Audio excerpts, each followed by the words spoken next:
Good afternoon, everyone. It's a nice group, and that's not the best spot to stand. Okay. My name is Sammy. I'm a AI MVP. I'm head of technology at Arinti, which is a company focused on data and AI consultancy, specifically on the Microsoft stack. I'm also a board member of the global AI community, for the ones who know this community. Today, I'm here to talk about how to explain your AI models and why and how. But I would like to have a little bit of insight about the group that is sitting here. So who of you has ever built a machine learning model? Okay, all right, good. Who has done that on Azure Machine Learning Studio? Okay, very limited, all right. Has anyone ever opened, well, who has never opened Azure Machine Learning Studio? Okay, all right. It's good to know. Then I need to add some extra information to it, of course. Now, if you look at the world of today, there's a lot going on in the AI world. We've had already quite some sessions. Also, the previous session I was talking about ChatGPT, the whole OpenAI models that are built, large language models, that they're calling them. It's changing a lot what is going on, and that's also showing how innovation is going in a rapid speed. It's not only on AI, it's also on different items. But of course, organizations want to adopt also all that new technology and see how it can improve their processes internally, or even how to communicate to their customers in different kinds of ways. And then we have, of course, expectation. Because let's be honest, if you talk now to a simple chatbot, yeah, you're easily going to say, well, that's quite a stupid chatbot, because if you've used or tried ChatGPT, that's giving answers. That chatbot is just pre-programmed of, if you're saying this, then do that. It's with a little bit intelligence of NLP technology, but it's not as smart as we have now in ChatGPT and so on. And then we have regulations. Let's all be honest again. The laws that are being built to see what we can do and what we cannot do with AI, they're always going to be there too slow. If you look at the initial regulation documents that the EU was writing, that still has not been fully finished after so many years. It says that deepfakes was not such a high risk. I would disagree with that. If we already see what kind of things people are making with deepfakes, it can be a high risk of changing the world. And that brings us also again back to expectations that are increasing. People sometimes are scared, sometimes they are really like, wow, what is all possible? But to be able to understand why we need to be able to explain AI models is we need to understand why or what responsible AI is. In the keynote by Tim, we already talked about the ethics part. In my previous session, in the lightning talks, I talked about how to develop an AI, responsible AI strategy. So we need to assist AI system continue to miss expectations. That's a horrible case, right? We cannot miss expectations. We need to be able to define specifically what needs to be done. But AI breakthroughs exposes new challenges. That's what we see now with everything that OpenAI is actually building. Government regulation on AI imminent. Again, the regulations that are there are not enough. But we as an organization, you as in your organization, we need to build our solutions on specific principles. Microsoft already built these kinds of specific principles that we need to use.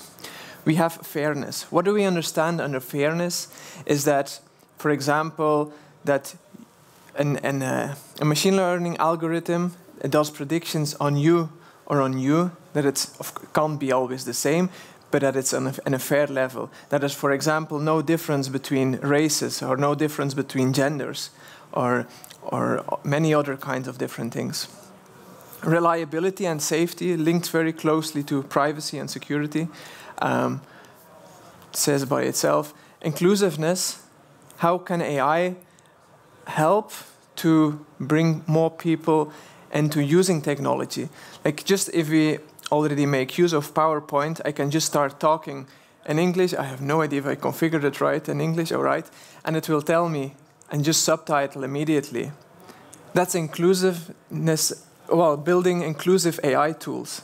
And it's just an easy way, and it helps many people who have hearing problems or who are not, hearing problems, sorry.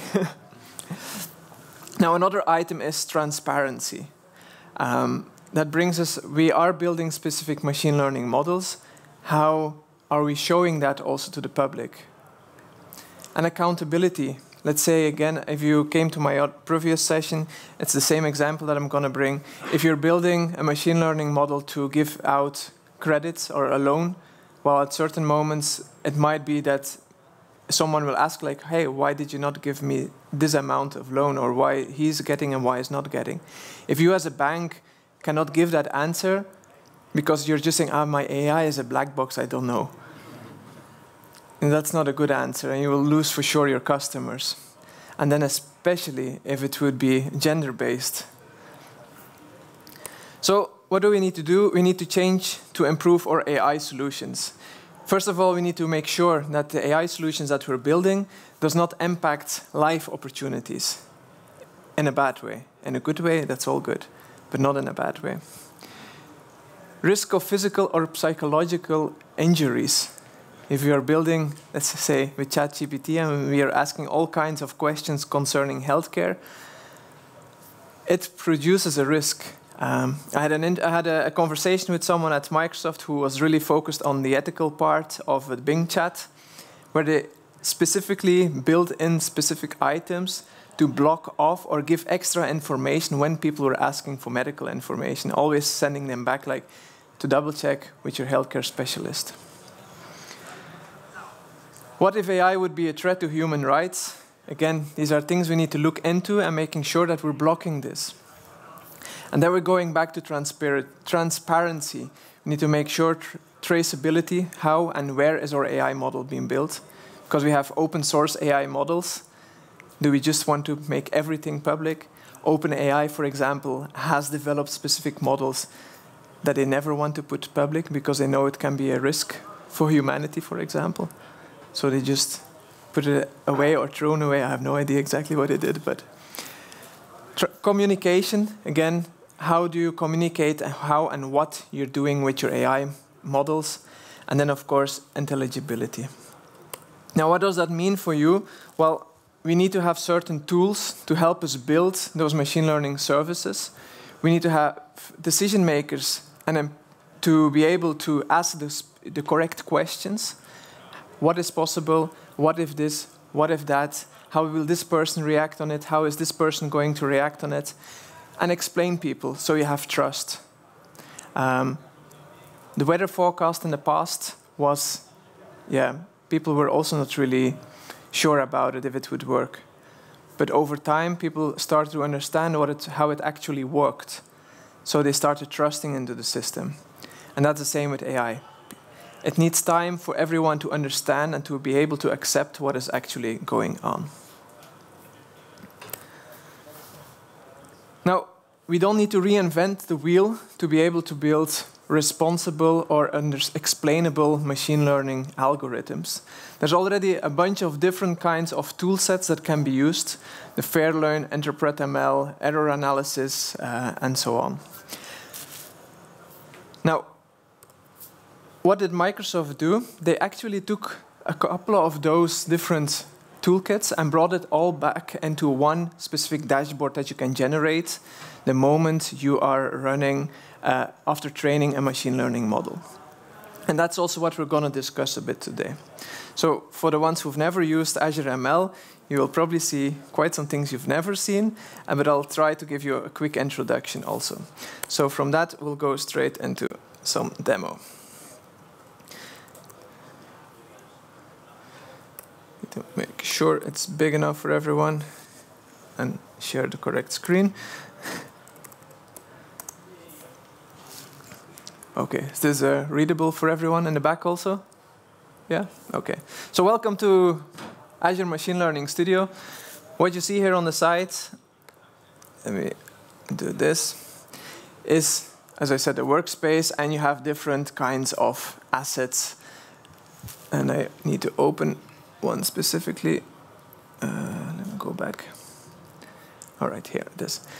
How we're keeping track of our data, the machine learning jobs, the training processes that we're keeping track of. We have components which is reusable pieces of code that we can add into our pipelines, which could be a training pipeline. Environments, for the ones who've been building machine learning models, it's like in software development, you have your NuGet where you need to install specific packages. You could compare it with that. You also have specific packages that you install in your Python environment with specific versions.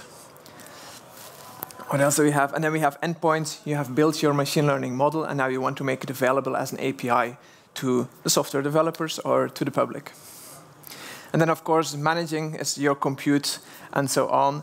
And then authoring is actually the way of building your machine learning models, where Microsoft is offering 3 different ways. We see notebooks, which is really the hard code Python writing. You have automated ML, which will help data scientists to select which algorithm fits the best to a particular data set. So it helps already with the data scientist not to go through all different kinds of algorithm, because every algorithm also needs some parameters. So it will figure out and do different kinds of iterations and to tell you, okay, this one is with the highest accuracy. And then you have the designer part, is a drag and drop system to say, okay, I want my data from there, I want this kind of algorithm, now it needs to train, and then it needs to be built an endpoint, for example. So that's a bit the different sides. Now, what I have here is I've built it, I made a, in this case, it was a COVID classification on some documents where I clustered documents. This is not so important at the moment, but what I want to show now is how you can actually build a responsible AI dashboard that will give us later on some insights how to see and understand your machine learning model. So after running my experiment, it will generate some output. Now, if I go to my training, you will see in my output that I will get here my data that I need. Now, already notice, and this is already the first step, is that by default, Azure Machine Learning Studio will try certain things. For example, the first one is class balancing detection. Now, let's say we have data concerning people, and we want to do some prediction also based on gender. Well, this class balance detection will tell me that there's, for example, that the balance between male and female is not even. So that's already the first step. That's nothing you need to do about it. And then there's some missing features and high cardinality, but that's less to do with balancing out and being responsible. I trained my model, and I actually deployed it, not deployed it, I committed it into a model repository. So I have model X here. Now, this means my model has just been registered, and I can start using it now to deploy it somewhere. Nothing more, purely a repository. Now, what you will see there on the top is responsible AI, explanations, and fairness. Now, it's quite funny that it says preview for the last 2, because now those 2 have been built into the responsible AI dashboard. So I think over time they will probably remove it. So the first step is to create the dashboard, and it will ask us what training and test data are you going to use. So at the end, we will give in certain amount of data to the model, and then it will do validation. And based on that validation, we will understand how the predictions were made. So I will just select here our training data, and here our test data. All right, next. And then it will ask what kind of modeling task do you need. Is it a regression model? So I'm just predicting a specific number. Is it a binary classification? Is it true or is it false? Or is it a multi-class classification? So it can be cluster A, B, C, or D, for example. Now in this case, it's a binary classification. And we go to next. And then we can also choose some components that we want. In this case, we'll also keep it with model debugging to understand more what the model will be doing. Now, they will ask, okay, what do you want to predict? And that's in this case, we have a lot of features, but the last one is our cluster. And we can leave all this set. We click next. Now I give it a name. It will run a new experiment based on that model. So it will use all the training and testing data to build up the dashboard. I'm not going to run this now because I've already pre-built this one. This is just to show you how you can train this responsible AI dashboard. This can be perfectly be done also in code. So everything on the Azure Machine Learning Studio you can do with the CLI. And then you just give in a YAML file with the whole full config. If you would like to have some more information about that, don't hesitate to come afterwards, because otherwise it would be too much to show everything. Now, I didn't build the dashboard on this data set, because of the data on itself. It's not so easy to understand because of the column names and everything. But I have a data set concerning diabetes, and I'm just going to refresh to be sure to start from a fresh item. Okay.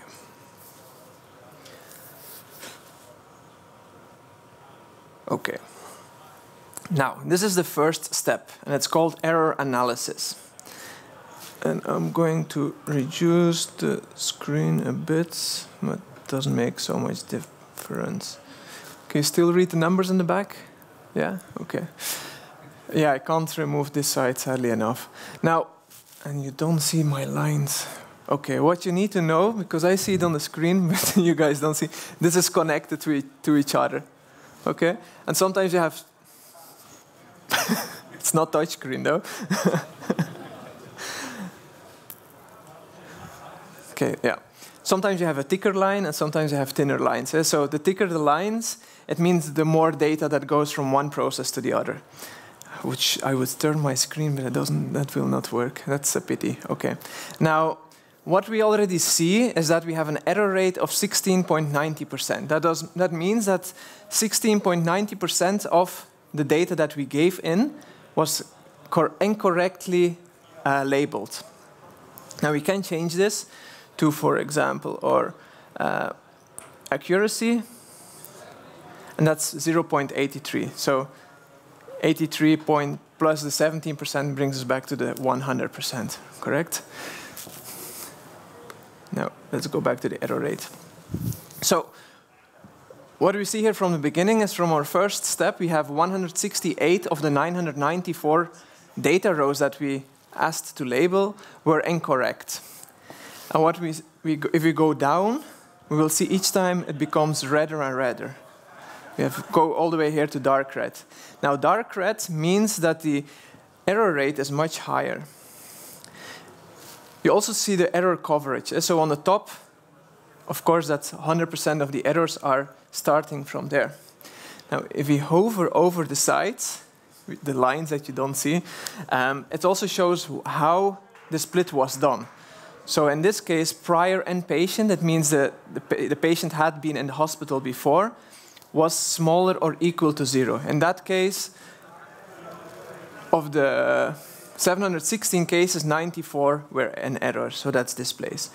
Now, if the prior inpatients was, so the patient had been in the hospital, then 4 of the 278 cases were in error. Now, we see this immediately also, the percentage here. And so here we had on the initial base, we had an error rate of 16.90%. Now, on this spot, we already have 26.62, and that contains 44 of the total errors in total. I'm going to show you a lot of numbers, but it's just to show you all the different things that we can learn out of this dashboard. Now, if we go to the bottom one, we already see here that we have an error rate of 34%, which is way too high. So we'll need to invest why that is and how we can actually fix that. So what I can do is we select this item, and now you see the lines. I'll just click on the other side so you also see the thicker one. Yeah, see, so it's thicker because there's more data going in that direction. So we'll click on this one, and we can save it as a new cohort. A cohort is like a subset of your data that we can analyze afterwards to get some more insights into it. So I'll call this cohort high error. And to compare it, I want to add also this one, which has a lower error rate. And I'll also save it as a new cohort, lower error. Okay. Now, on the side here, we have our cohort settings, and we will see the different cohorts that were actually built. So we have the lower error, which was 45 data points, the high error 143, and all the data together was 994. So this also shows immediately all the filters that were put on the data sets to get to these data points. So we have prior and patient, number of diagnoses, and number of lab procedures. Now, depending on your use case or how further you want to go into this step, you can update this. Where is it now? It's hiding from me where I can change it.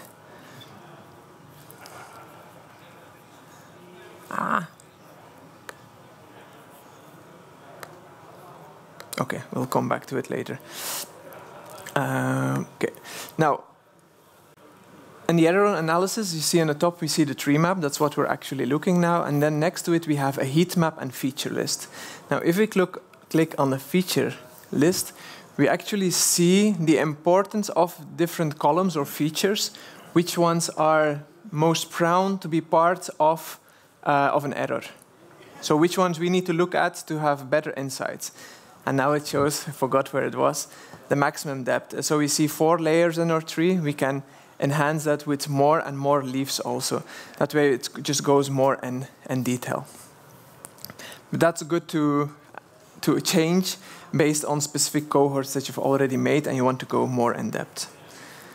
Now, if I go to the heat map, for example, I will shift.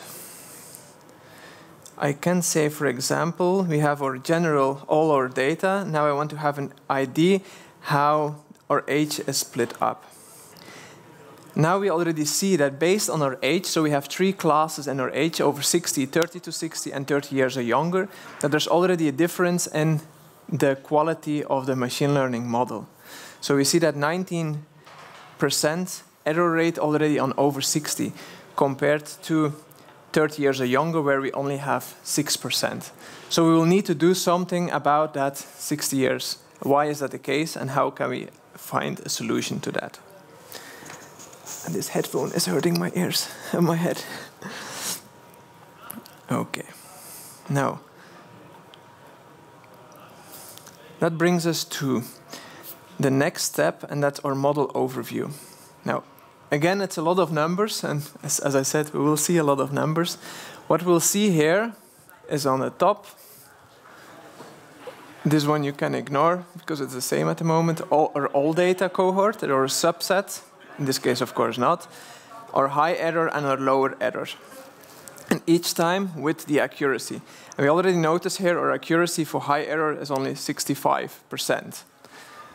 And then we also see the numbers concerning our false positives and our false negatives. So a false positive, so the idea of this model is to predict if someone going to be readmitted within 30 days, yes or no. And so a false positive would be saying that he's not getting readmitted, but he actually is. And then a false negative is the other way around. So also there we see quite some differences that we need to look into more detail.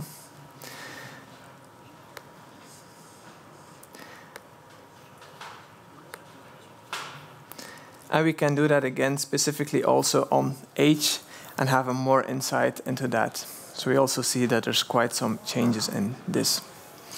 I'm just gonna look up. All right. Okay. Now, if we go further on age level, we have here our probability distribution. And this will give us an insight what is the probability, in this case, if someone is not getting readmitted, based on the age, so over 60, between 30 to 60, and younger than 30. And depending on that, what's the probability that he will be, or he will not be readmitted? So if I can easily change this, choose label, probability readmitted. Okay. So we already see that the chance based on age, how older that someone is getting, that he's getting readmitted is higher. But we also see all this, not anomalies, but outliers that are showed up. Next to that, we can also go through data analysis. Okay. All right. I'm flying a bit through my session, which is not the purpose. All right. Now, again, this is actually the data that has been validated. We see all the data rows. So in total, we had 900 something. We have the correct prediction and the incorrect predictions. And that actually can help us why did certain decisions be made. So the true Y is the correct value. The predicted Y is what was not correct. Now, what I can do is, if I go back to my cohort, I can say I actually want to switch to my high error rate, get the data out of it. And now we already have a different kind of data set. So we don't see all the data anymore, but only specifically linked to that data set. So we have here again the corrected predictions, which is the 94. So let's say if we round it, 100 versus 50. So that's not good. Now, what would we like? We can also see this in chart level. And then let's see what we can do here. So on the left side, we have our y-axis. And here I'll just say the count. And we'll apply. And here I want to show our predicted, let's even say our true Y. Now, this is just to look at, again, the data of our subset. So we have, the data is quite balanced. You can never expect a full, perfect balance between things. But if I would take the all points, all data, it will already give you a better idea. Okay. And we already see that there's, in the data set, there's more not readmitted versus readmitted, which is not good, because specifically we want to cluster on that. So we need to have a balance in that. Now let's go a little bit more concerning the responsible part. Now, instead of choosing the true Y, what I will do is, for example, choose from in my data set, I want to check on race. Okay, that's not going to work, because most of my data set is from Caucasians. So that means any other will give errors, because we just don't have enough information. So we need to, again, make a balance out of that. Maybe we'll need to just remove items from Caucasians, or we need to update our data set and add more from different kinds of races. But the same, if you look at, for example, gender, well, that's quite okay. We have quite a nice balance between female and male. As I said, you don't need to have a full, perfect balance of 50-50%. But if there would be a big difference, then of course you need to look at that. Now, one more that I want to show is the age. Also there again, we see there's way more data for people who are 60 plus versus 30 to 60 and 30 years or younger, which might be correct, because this is about diabetes, and there's just way more older people who have diabetes than younger people. So this is something the data scientists would actually need to look at with a medical person to see if that's in balance or not. So it's not always that data can show an imbalance and is actually incorrect. Sometimes it is just like that, and then it needs to take into account also.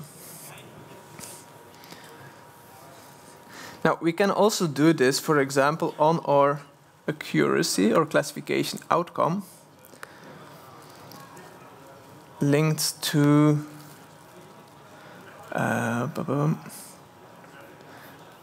it was not this one. Let me go back.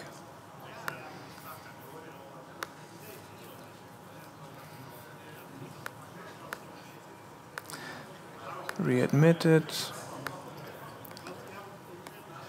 versus, let's take a race again. Update.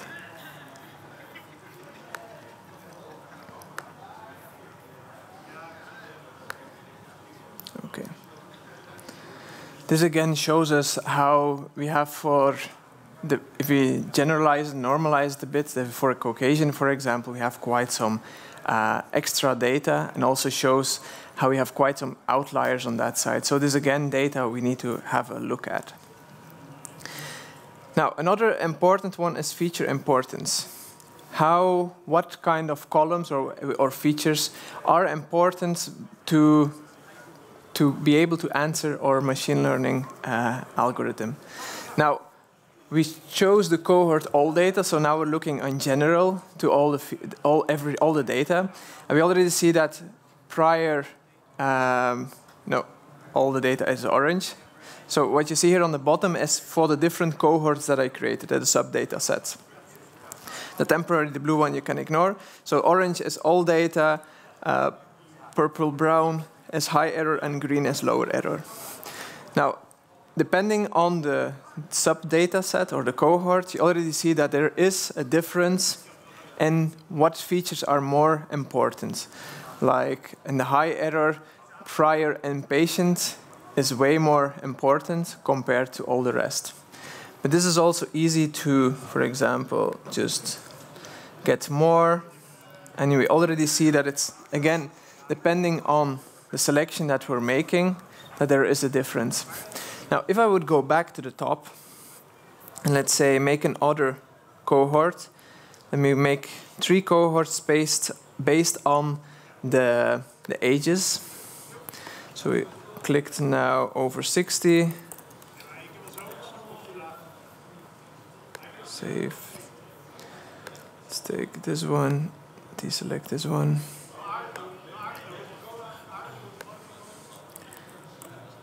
$30 to $60.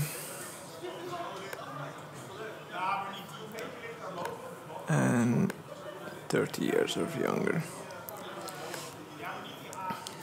Now, the sad thing, and I have no idea if they're going to fix that, is when I refresh this page, I lose all these cohorts. So if you put a lot of time in it, with certain selections, there must be probably somehow a way, but I have not figured out yet how. Okay, so now if I go back to my selection, I have these 3 extra data sets, and I can go down. And you already see here in this, let me zoom in, the imbalance in features, right? Where again, high error is in orange, and the gray one is 30 or younger. It's also part of prior and patient. So again, this is feedback that we can use to alter our data, but sometimes also maybe we need to split up our AI model to have different ones based already on specific groups of people. Now, what else can we see here is if we go back to the table view, and I need to change another cohort. Let me go to the high error again.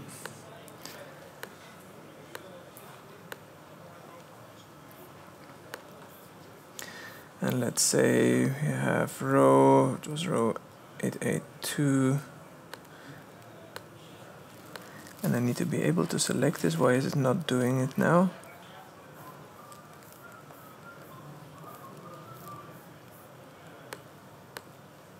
Ah, here it is, okay. So, row 882.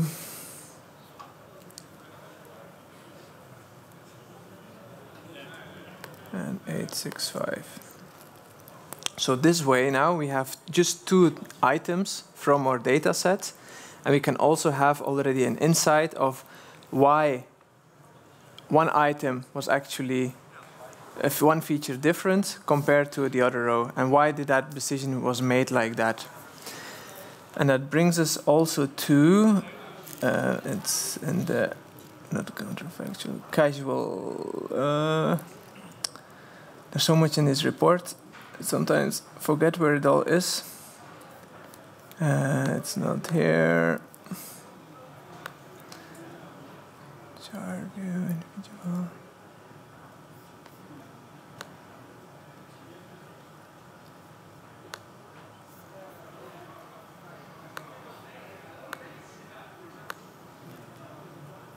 All right, I lost it where exactly it was. Sorry for that. Okay. Yeah. So there's a lot of information already in these reports, and it's just generated for you, but you might notice it's not just a simple thing. You'll still need to understand actually what your data is doing and doing a lot of analysis. So building a machine learning model, like for example, automated machine learning, which is very easy to do, it will create you machine learning models with a high accuracy. Even if we look at this one in general, we had an accuracy, let's change it back to all the data, to the tree map, shift. We had, let's change here to the accuracy.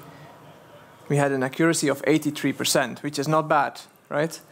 But for certain people, it was not working well. When we were looking at the accuracy of the 60 years older people, well, then it was not doing well. And there's other features that will need to be important, and now it's up to the data scientist to check and see what can I change in first behavior of my model, but also in the way how my data set is looked at. There we saw the bias, for example, in race. The age was also not the same. That had to be looked into with, for example, a medical doctor. But all this information is something you need to analyze and then to be able to conduct further research. Let me go back.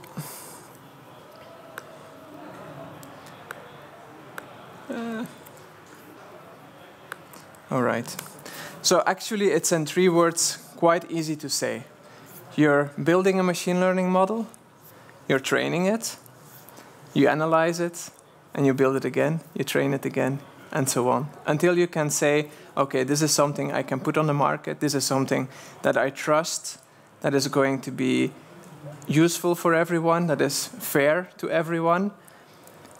And in the meanwhile, you can also document everything that you've been doing, because that's really important. That's part of your accountability. There are specific model data sheets and data sheets where you can actually really save on, okay, what things have I been taken into account already for making my model responsible, to make it understand how it actually works, and also to, again, this data can be given out public because there's not specific secrets in it. It's just showing already what you've done to make responsible and explainable machine learning models. And with that, I hope you learned a bit about Azure Machine Learning dashboard, Responsible AI dashboard. It was a lot of numbers and a lot of statistics we had to look into, but it's the only way how to explain you a little bit. If you have any questions, don't hesitate to come, to ask right now even, or just contact me on any of these social medias.